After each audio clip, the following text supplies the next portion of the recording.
It was one of those gray, forgettable winter afternoons, the kind where the cold feels more like a thought than a temperature. I was walking home from the corner store, arms stuffed with snacks I didn't need, when I noticed her.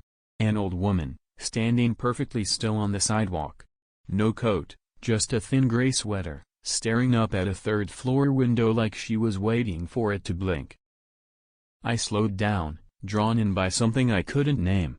There was nothing dramatic about her, no clear reason to stop, but the way she stared, so fixed, so still, sent a small shiver crawling up my spine.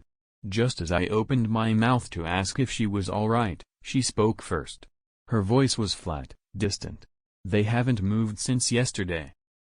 I followed her gaze, half expecting to see a cat in the window or maybe a person. But there was nothing. Just thick, motionless curtains, the kind that looked too heavy for any wind to stir. I asked her who she meant.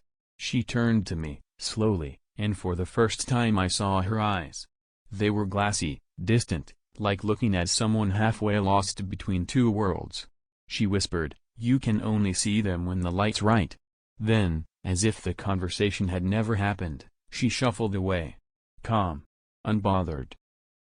That night, her words stuck with me like a splinter I couldn't pull out. I couldn't shake the thought. Curiosity won.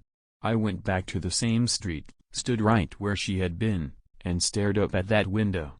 The night was cold and quiet, the streetlights buzzing softly.